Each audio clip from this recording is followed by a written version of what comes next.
안녕하세요. 저는 이제 칠순을 넘긴 김영순이라고 합니다. 세상 일은 참 알다가도 모르겠네요. 5년 전 남편과 사별하고 혼자 지내던 저에게 아들과 며느리가 어머니, 우리랑 같이 살아요라고 하더군요. 그래서 손주 쌍둥이들을 24시간 돌봐주었어요. 매달 100만 원 받으면서요. 그런데 이번 여름 너무 더워서 잠시 친정언니가 있는 제주도에 가고 싶다고 했더니 며느리가 뭐라고 하는 줄 아세요? 살만하신가 봐요, 어머니? 라는 거예요. 이런 말까지 내가 듣게 될 줄 몰랐고, 작정하고 저도 젊은 며느리와 끝을 내게 되었습니다. 저는 1954년 경기도 남양주에서 태어났는데요. 이 무렵 태어난 제 또래분들은 잘 아시겠지만, 어린 시절은 전쟁 후의 분위기가 아주 강렬했습니다. 그저 먹고 사는 것만이 목적이었던 시기였지요. 저는 오남매 중 둘째로 넓은 논밭을 뛰어다니며 자연 속에서 자라났어요. 남자들이 귀한 집이었고 제 바로 위에 언니를 엄마처럼 의지하면서 살았답니다. 아무것도 없이 척박했던 남양주에서 힘들게 생활을 하면서도 저는 서울에 대한 꿈을 키웠습니다. 하지만 서울에서의 생활은 생각만큼 쉽지 않더군요. 처음에는 작은 봉제 공장에서 일하며 생활비를 벌기 시작했습니다. 여기도 언니의 친구로부터 어렵게 소개를 받은 곳이었는데요. 아무리 힘들어도 포기하지 않고 저녁 시간에 고등학교 야간반에 다니며 배움에 대한 갈증을 채워갔습니다. 20대 중반이 되면서 남편을 만나게 되었는데요. 이 사람은 서울에서 직장을 다니는 평범한 남자였어요. 짧은 연애 끝에 결혼을 결심하게 되었고 곧 서울 동작구에서 신혼생활을 시작하게 되었답니다. 우리는 크게 부유하지는 않았지만 서로를 의지하며 행복하게 살았습니다. 1979년 결혼한 지 몇 년 후 우리는 아들을 얻었습니다. 아들은 저에게 모든 것이었고 아들을 정말 열심히 키웠어요. 당신 같은 사람을 현모양처라고 하는 거지. 내가 맨날 바빠서 집을 비우는데도 우리 아들 상현이도 잘 키워주고 정말 고마워. 사실 당시의 시어머니는 무척 무뚝뚝한 성격이시고 그 밑에 있는 며느리들의 마음고생이 아주 심했어요. 남편은 막내이다 보니 그런 자기 어머니에게 큰 소리를 하지 못했고 저도 그 시대의 며느리들답게 순종하며 지냈어요. 한 번은 제가 김장하다가 몸살이 나서 알아누웠는데 그때도 어머니는 저더러 매섭게 말을 했었답니다. 누구나 그 정도 고생은 한다. 어디서 엄살을 피우고 있어? 암만 그래도 우리 손주 밥은 해먹여야지. 얼른 일어나서 밥 해먹여라. 어머니의 이런 차가운 말에 눈물도 났지만 그렇기에 더더욱 마음을 강하게 먹고 열심히 아들을 키웠고 단 한 번도 시댁에 신세를 져본 적이 없었어요. 제가 허리 수술을 할 때 남편이 한 번만 어머니께 맡기자고 했지만 저는 고개를 저었습니다. 내 자식을 누구한테 맡겨요. 금방 회복할 테니 걱정 말아요. 그만큼 저는 책임을 다해서 자식을 키웠고 넉넉지 않은 형편에서도 아들을 위한 것이라면 뭐든 다 해주었어요. 학원도 열심히 보내고 또래 엄마들과 어울리면서 교육 정보도 받고 이후 아들이 무던히 대학에 갈 때까지 정말 열심히 쫓아다녔답니다. 아들은 저희 기대에 부응하여 학업에서도 뛰어난 성과를 보였고 성장하면서 점차 자신의 길을 찾게 되었어요. 아들이 대학에 진학하고 군대도 다녀오고 직장까지 다니니 이제 결혼을 시키고 싶어지더군요. 하지만 쉽게 자기 마음에 드는 짝을 찾지 못해서 그게 저에게 가장 큰 걱정이었답니다. 엄마들은 아들이 장가 안 가고 30이 넘도록 혼자이면 너무 걱정이 되잖아요. 그러고 몇 년 후 아들은 며느리를 만나게 된 거예요. 직장 동료의 소개로 만났다고 했는데 그것조차도 저와 남편의 만남과 비슷해서 반가운 마음이 들었어요. 며느리의 첫 인상은 아주 야무져 보였고 특별한 미인은 아니었지만 똑똑하고 자신이 있어 보였어요. 그때만 해도 저는 며느리와 제가 참 좋은 인연이 될 거라고 생각하고 있었지요. 안녕하세요, 어머니. 처음 뵙겠습니다. 상현 씨한테 많이 이야기를 들었어요. 잘 부탁드립니다. 저도 반갑게 맞아주었고 둘 다 나이가 어느 정도 있는지라 결혼 얘기도 서두르게 되더군요. 나중에 상견례를 하며 이야기를 들어보니 며느리는 서울 외곽의 편부모 가정에서 자랐다는 거예요. 호라비인 친정아빠 밑에서 어려운 형편으로 살아왔던 며느리는 경제적으로 힘들었기에 무척 고생을 많이 했다고 합니다. 저는 대학을 졸업하자마자 바로 취업을 하고 싶었어요. 그래서 주변에서 일찍 돈을 벌기 시작한 친구들을 보니 미용일을 하더라고요. 저도 그렇게 미용사의 길을 걷게 됐어요. 그래서인지 며느리는 열심히 일을 배웠고 우리와 만날 때쯤 작은 미용실을 개업했더군요. 아들은 며느리의 독립적이고 열정적인 모습에 반했고 며느리는 아들의 성실하고 온화한 성격에 마음을 열게 되었었다는 거예요. 이렇게 우리와 인연이 되어 결혼식도 올리게 되었고 저와 남편은 며느리를 진심으로 환영해 주었어요. 며느리네 집은 형편이 어렵다고 하여 저와 남편은 최대한으로 돈을 보태어 사억대의 전세 빌라를 얻어주었답니다. 집은 20평 남짓되는 곳이었어요. 나머지 1억은 둘이서 어떻게든 대출을 받아서 보탤 수 있도록 했답니다. 당시 아들 부부는 결혼 후 안정된 삶을 꾸려가고 있었지만 경제적으로는 어려움이 있었어요. 아들은 직장에서 성실히 일하고 있었지만 회사 내부의 문제로 얼마간 월급이 밀리고 있었어요. 이 부부는 저를 크게 걱정하게 만들었답니다. 결혼까지 했는데 온전히 가정의 생계를 책임지기에는 부족한 부분이 많았던 거예요. 그나마 불행 중 다행이라면 며느리가 자영업을 하고 있다는 거였어요. 둘이서 같이 힘을 보태니 겨우겨우 이겨내기는 하더라고요. 하지만 저에게는 또 시련이 닥쳐왔으니 남편이 그간 있었던 지병으로 인해 고생하다가 정말 갑작스럽게 제 곁을 떠나게 되었어요. 처음에 저는 애써 제 마음을 달래며 괜찮을 거라고 생각했지만 사별이라는 것은 무척 사람을 고통스럽게 하더군요. 이후 홀로 지내며 심리적인 고통뿐만 아니라 현실적인 어려움과도 싸워야 했습니다. 나이가 들어감에 따라 건강 문제도 점차 심각해졌고 혼자서 모든 것을 감당하는 것이 버거워지더라고요. 이 시기에 저는 종종 병원 신세를 지게 되었고 병원비와 생활비를 충당하기 위해 고군분투해야 했습니다. 하지만 점점 더 커지는 경제적 부담과 건강 악화는 제 삶을 더욱 힘들게 만들었어요. 하루는 혼자 쓰러진 날도 있었는데 이때 아들이 반찬을 가지러 들렸다가 저를 발견하고 충격을 받았어요. 결국 그 다음날 심각한 얼굴로 찾아온 아들이 제안을 하더군요. 엄마, 안 되겠어요. 혼자 계시지 말고 저희와 함께 살아요. 네? 내가 불안해서 그냥 있을 수가 없어요. 이 집 팔던지 아니면 세를 주고 저희 집으로 오세요. 아들은 평생 제가 어디 아파서 주저앉아 있는 걸 못 봤기에 많이 놀란 듯 했어요. 며느리 역시 걱정스런 얼굴로 그러자고 했고요. 사실 이 무렵에는 아들 역시 아버지를 잃은 슬픔을 겪고 있었기 때문에 저와 가까이 지내고 싶었던 것 같아요. 며느리는 대학생 때 이미 친정아버지도 돌아가셨고 같이 지낼 부모가 없기도 했어요. 마침 그때 쌍둥이 손주들이 태어나기도 했고 여러모로 제가 함께 봐주는 게 낫지 않을까 생각이 들었습니다. 전 처음에는 이 제안을 망설였어요. 될 수 있는 한 혼자서도 어떻게든 버텨내고 싶었기 때문입니다. 저부터도 시어머니와 함께 살아본 적이 없고 며느리와의 삶이 어떨지 상상이 안 되더군요. 하지만 남편을 잃은 후 점점 심해지는 경제적 압박과 건강 문제는 더 이상 혼자 감당하기 어려운 상황이기도 했어요. 며느리는 저를 설득했어요. 저희와 함께 계시면 좀 나을 거예요. 애기들이랑 저희와 같이 살아요. 결국 아들과 며느리의 제안을 받아들일 수밖에 없었답니다.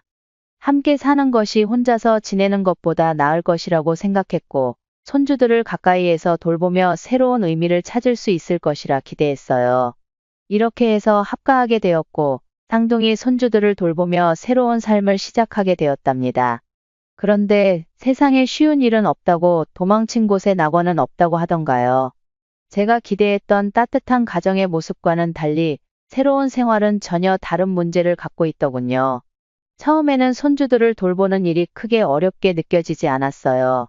저는 이미 자녀를 키워낸 경험이 있고 손주들을 돌보는 것도 그저 조금 더 손이 가는 일 정도로 생각했습니다. 똘망똘망한 눈의 손주들이 너무 예쁘고 그들의 성장을 가까이에서 지켜볼 수 있다는 게 기뻤었죠. 당시 며느리는 건강이 좋지 않아 잠깐 직원에게 일을 맡겼는데요. 이제 슬슬 가정을 생각해서 몸이 아픈 것도 무릅쓰고 미용실 일을 다시 시작했습니다. 그러다 보니 며느리는 저에게 매달 100만 원을 주겠다고 약속했어요. 어머니, 제가 지금 미용실 확대하고 돈이 얼마 없어서 월 100만 원 정도만 챙겨드릴 수 있을 것 같아요. 정말 죄송해요. 당분간은 대출 이자 나갈 게 너무 많아서 엄두가 안 나네요. 저도 주변에 제 나이와 비슷한 할머니들이 손주들을 돌보며 대충 얼마 용돈을 받는지 알고는 있었어요. 24시간 꼬박 어린 남자 쌍둥이 손주들을 돌보며 100만 원 받는 게 합당하지 않단 생각은 했어요. 하지만 지금 상황이 다르잖아요. 얘네들이 저를 생각해서 같이 살자고 해주었는데 먹고 살겠다고 자기들도 노력을 하고 있으니 욕심부리지 않기로 했습니다. 물론 손주들을 돌보는 건 음식도 해먹이고 병원도 데려가고 놀아줘야 하고 아프면 간호하고 밤새 데리고 자는 것까지 힘든 일들의 연속이었어요. 그러나 저는 제 인생이 늘 그랬듯 가족을 위해 헌신하는 것을 당연하게 생각했고 경제적으로 어려운 아들 부부를 돕고 싶었어요.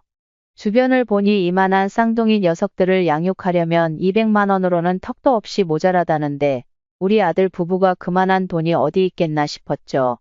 그런데 시간이 지나면서 며느리의 노력은 빛을 발했고 미용실은 더욱 번창하게 되었어요. 워낙에 뛰어난 미용 기술과 고객들과의 좋은 관계 덕분에 미용실은 지역에서 입소문을 탔답니다. 그러다 보니 자연스럽게 손님들이 점점 더 많아졌어요. 그러다 보니 며느리는 여기저기 모임도 나가고 얼굴을 알린답시고 유튜브 같은 곳도 나가고 차도 좋은 걸로 바꾸더라고요. 가족들을 위해서 더 큰 차로 바꾼다고는 했어요. 저도 요즘 몇몇 알아보는 업계 사람들도 있고 우리 쌍둥이들과 어머니, 남편 모두 다 같이 이동하려면 큰 차가 필요해서요. 큰맘 먹고 외제차를 뽑았어요. 저는 뭐가 뭔지 모르겠지만 아들도 보더니 깜짝 놀라더군요. 와, 이 차 진짜 비싸지 않아? 이거 감당 가능하겠어? 저도 초반에 걱정했지만 며느리는 점점 불러주는 곳이 많았고 수입이 꽤 많아지는 듯했어요. 직원을 더 뽑는다는 말도 들었으니까요.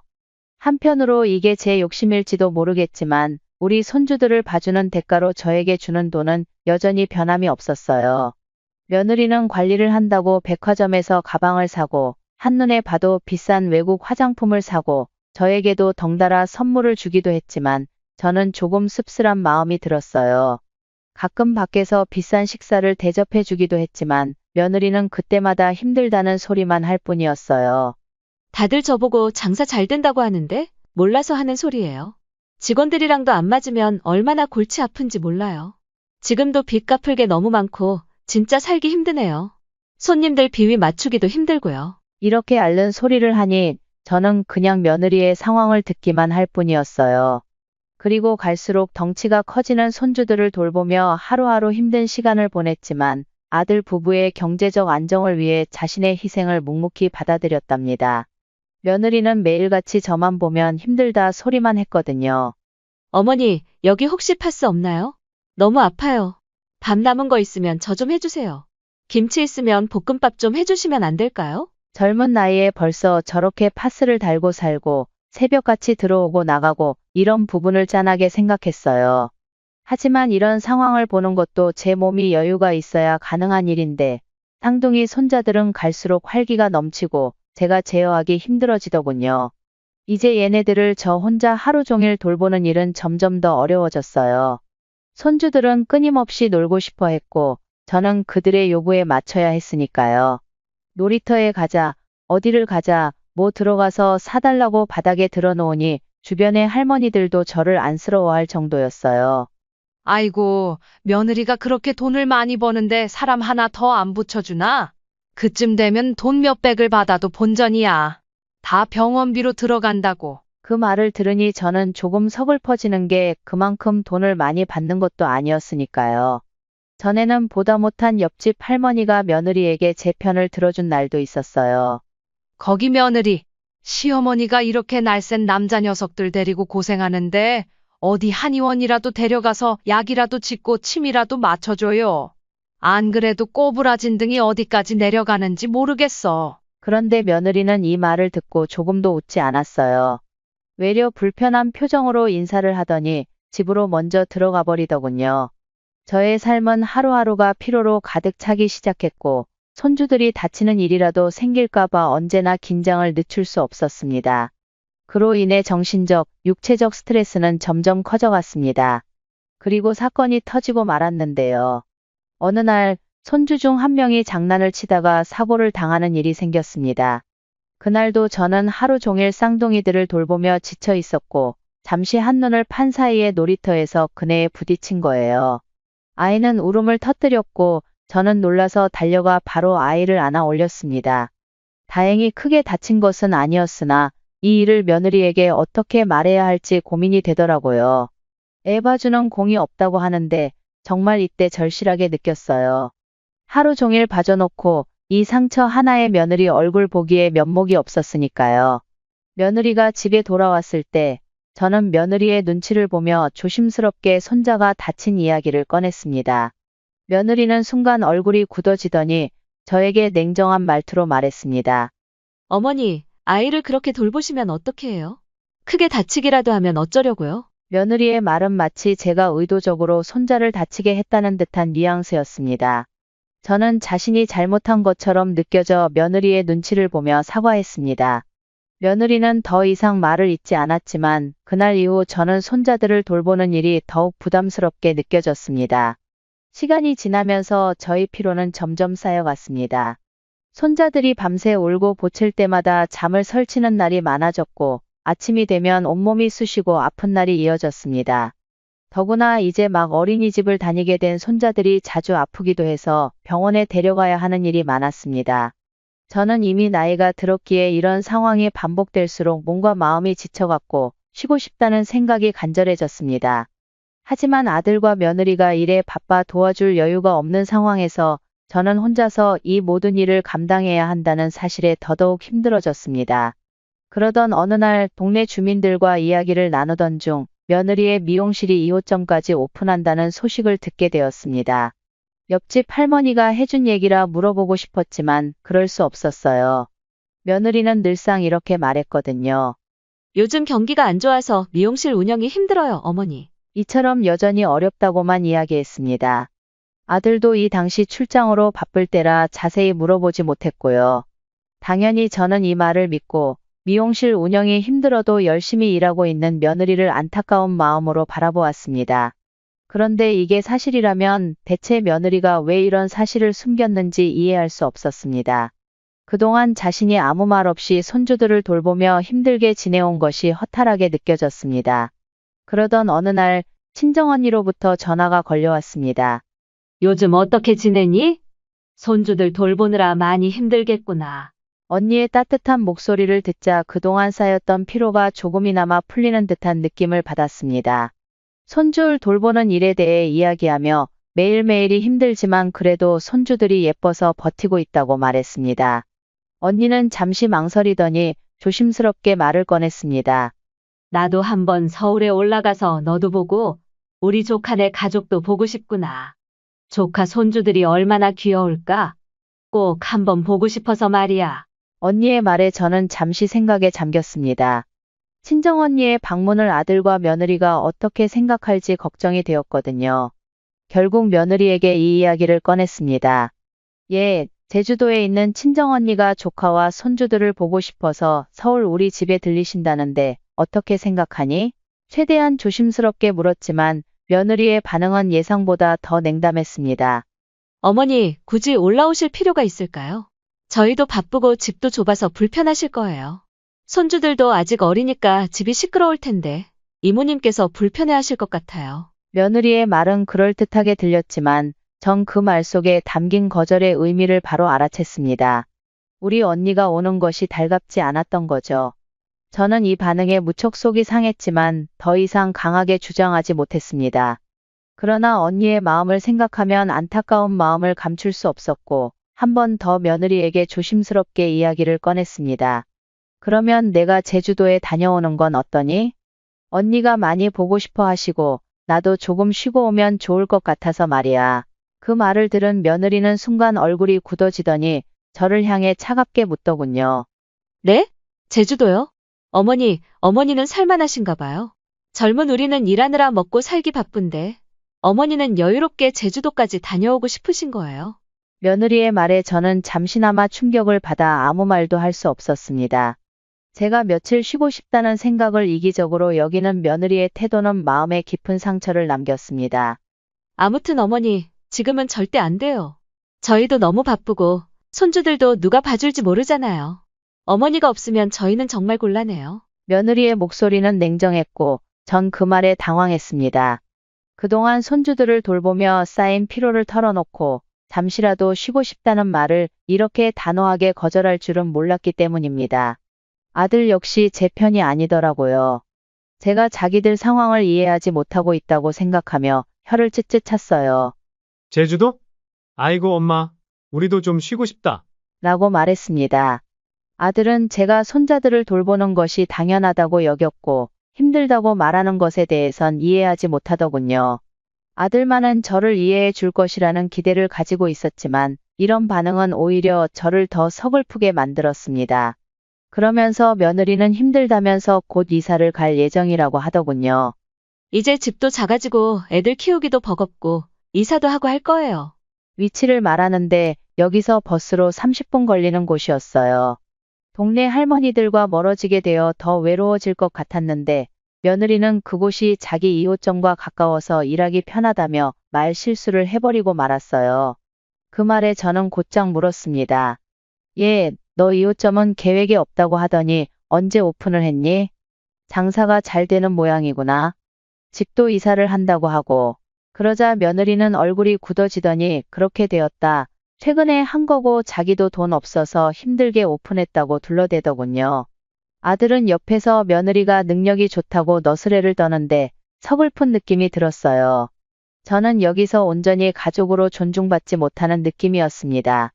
나는 너무 화가 나서 며느리에게 따졌습니다. 너 어떻게 그럴 수 있니? 이사의 2호점에. 장사도 잘 되면서 너는 너 할 거 해가면서 돈 벌고 나는 지금 이렇게 지쳐서 고작 며칠 잠깐 친정언니네 가겠다는데 애 봐줄 사람 없어서 나더러 가지 말라는 거냐? 그런 거 아니에요. 어머니 왜 말씀을 그렇게 하세요? 며느리는 당황했지만 본심을 들킨 것 같은 표정이었습니다. 내가 지금 화가 안 나게 생겼냐? 몸 여기저기 안 아픈 데가 없어. 내가 발목이 나가고 무릎도 아파 죽겠는데 이 두 녀석들 안고 돌보느라 얼마나 힘든지 아냐? 동네 할머니들은 내가 돈 100만 원 받고 일하는 걸 알고 놀라더라. 24시간 끼고 있는 내가 다른 할머니들보다 한참 적게 받는 거 알고 놀랐다. 그래도 난 너한테 한마디 한 적이 없어. 그러자 며느리는 같이 화를 내기 시작했어요. 아, 이제 알겠네. 돈 좀 올려달라 이 말씀이세요? 어머니도 참 돌려서 말씀 잘하시네요. 하고 싶은 말이 있으시면 똑바로 하세요. 뭐라고? 너 그게 어디서 하는 말버릇이냐? 제가 틀린 말 했어요? 돈 더 달라고 지금 화내시는 거잖아요. 근데 제가 말씀드렸지만 이제 아셨으니 더 숨길 것도 없네요. 근데 저 2호점 차린 거 돈이 넘쳐나서 한 거 아니거든요. 사업이란 게 다 그런 거예요. 어머니는 모르시겠지만요. 너 보자 하니 정말. 아무튼 저는 더 열심히 일해야 해요. 이사 가려고 대출도 더 땡겨서 받았고요. 가서 좀 안정되면 그때 돈 더 올려드릴게요. 100만 원 올려드리면 돼요. 세상에. 너 대체 나를 뭘로 보는 거냐? 돈 갖고 지금 장난질하냐? 그럼 어떻게 하라고요? 왜 어머니답지 않게 이렇게 짜증을 내세요? 저는 이 대화를 끝으로 너무너무 분노가 치밀었고 곧장 애들 앞에서 짐을 싸서 집 밖으로 나왔습니다. 그 와중에 마땅히 갈 곳도 없어서 마음이 힘들더군요. 기껏해야 이 아파트 공원밖에 갈 수 없다는 게 저를 더 슬프게 했고 뒤에 아들이 저를 데리러 와서 들어갔으나 며느리의 싸늘한 시선이 저를 마음 아프게 했습니다. 저는 다음날 나와서 택시를 타고 공항으로 갔습니다. 그때 아들로부터 전화가 걸려와서 엄마 어디 있냐고 묻더군요. 나 지금 김포공항이다. 네 이모한테 갈 거야. 아, 엄마, 왜 그래요, 진짜? 내가 어제 알아듣게 잘 설명했잖아. 애들은 어디 있어요, 그럼? 어린이집에 맡기고 왔어. 뒷일은 니들이 알아서 해라. 그러고 저는 전화를 끊었고 친정언니와 밤새 통화를 했기에 급하게 형부가 끊어준 비행기 티켓으로 제주도로 갔습니다. 그간 애들이 준 돈 한 푼 쓰지 않고 모았기 때문에 돈이 아예 없지는 않았고 그대로 친정언니와 만나 언니 집으로 가서 지내게 되었어요. 언니는 자식들이 다 장성해서 서울로 와 있기에 집에 빈 공간이 있어 그곳에 저도 묵게 되었어요. 도착하자마자 며느리에게 전화가 3-4통 걸려왔으나 저는 무시하고 받지 않았어요. 끝끝내 받지 않았고 그 다음날도 아들이 우리 언니에게 전화를 걸었기에 겨우 제가 다시 받았습니다. 아들 얘기를 들어보니 집은 난장판이 되었더군요. 엄마, 지금 집이 난리야. 애들 돌아가면서 아프고 할머니 없다고 엉엉 울어. 어린이집도 못 보냈고 나도 지금 휴가 내서 애 보고 있어. 내일은 어떻게 해야 될지 모르겠어. 나는 할 말 없다. 네 와이프한테 제대로 나한테 사과하라고 해. 결국 며느리는 전화를 걸어왔지만 퉁명스럽게 말하며 사과는 안 하고 서운하단 식으로 말하더군요. 그러면서도 아직도 목이 뻣뻣해서는 저를 용서할 수 없다는 투로 조건을 내걸었습니다. 어머니 마음도 알겠지만 아무리 그래도 이렇게 손주들을 팽개치고 가시는 건 진짜 너무 하시네요. 좋아요. 저도 오늘 너무 불편했고 앞으로도 대책이 없으니 말씀하신 대로 월 200만 원으로 올려드릴게요. 그 이상은 안 돼요. 저는 너무 어이가 없어서 이렇게 말했습니다. 200만 원? 웃기지도 않는다. 1000만 원 줄 거 아니면 전화하지 마. 뭐요? 1000만 원? 어머니 제정신이세요? 어디 아프신 거 아니에요? 어디 아픈 건 너 아니냐? 내가 왜 네 비위에 맞춰서 해줘야 하냐?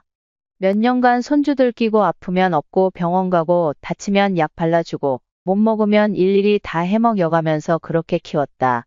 손주들이 나 없으니 울고불고 난리가 났다며? 그만큼 내가 열심히 키웠다는 증거야. 누가 뭐래요? 어머니 잘하셨다고 했잖아요. 칭찬해드리잖아요. 그래서 돈 쳐서 드리겠다고요.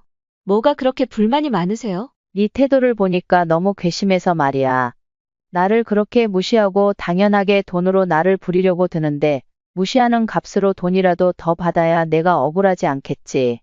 잔말 말고 1000만 원 줄 거 아니면 전화하지 마라. 그게 싫으면 너 능력 좋고 돈 잘 버니까 200에 쌍둥이 손자 24시간 끼고 봐줄 사람 잘 찾아봐. 끊는다. 그러고 저는 한동안 며느리 전화는 차단했습니다. 이후로 언니와 지내면서 오랜만에 느껴보는 여유와 평온함에 다시금 삶의 의미를 되찾아가는 듯했습니다. 제주도의 맑은 공기와 시원한 바닷바람이 저의 지친 몸과 마음을 어루만졌습니다. 이제는 제 자신을 위한 시간을 가지며 제가 누구인지 무엇을 원하는지에 대해 다시 생각해 볼 기회를 얻었습니다. 그러던 중 아들로부터 전화가 걸려왔습니다. 뒤늦게 저에게 사과하고 싶다면서 울먹이며 말하더군요. 엄마, 내가 그동안 엄마 기분을 생각하지 못했어. 지금 우리 너무너무 힘들어. 애들도 아파서 어린이집 보내다가 또 아파서 집에 있고, 와이프도 직원들한테 가게 맡기고, 집에 다시 있어야 될 정도야.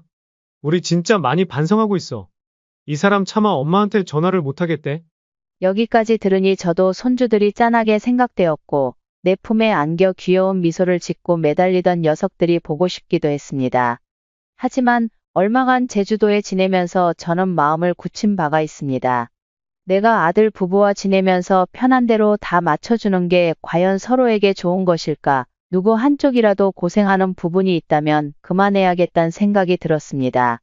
네가 나한테 정말 미안하다면 엄마가 돈 100만 원 받고 니들 형편 생각해서 애들 키워준 거 고맙게 여긴다면 내가 니들 자식한테 해준 만큼 니들도 그대로 자식 위해 주면서 살아라. 나는 혼자서 손주 둘을 봤는데 니들은 부부 둘 다 멀쩡한데 뭔들 못하겠어? 그러자 아들은 아무 말 없이 제 얘기를 듣더군요. 부모는 그렇게 자식 위해서 다 해주고 싶은 법이야. 내가 그동안 해주는 바람에 니들이 니들 자식에게 그런 애정을 베풀 기회가 없었다고 생각된다. 힘들고 돈 좀 못 벌어도 어련히 내 자식을 누가 돌봐주겠지 하고 맡겨버리면 그게 진짜 자식을 위한 거라고 볼 수 있겠어? 저는 이 말을 끝으로 전화를 끊었습니다. 앞으로 손주들 소식을 들려주는 건 좋지만 나더러 다시 돌아가서 봐달라고 하는 건 싫다. 돈 1000만 원 그 이상을 준대도 싫어. 엄마도 쉽지 않은 인생 살았지만 너 키우면서 어디에 앓는 소리 안 했다. 네 와이프랑 둘이서 잘 해봐라. 아들은 잠시 말이 없었지만 결국 제 결정을 존중하기로 했습니다. 나중에 얘기를 들어보니 며느리는 결국 그 2호점을 처분하는 상황에 이르렀더군요. 그래서 이사도 무산되었고 원래 살던 집에서 미용실 하나만 운영하며 자기 자식들을 오며 가며 돌보는 처지가 되었다고 합니다. 이제야 아들 부부는 제가 그동안 손주들을 돌보며 얼마나 큰 일을 해왔는지 그리고 그로 인해 그들이 얼마나 많은 시간을 절약할 수 있었는지를 깨닫게 되었다고 합니다.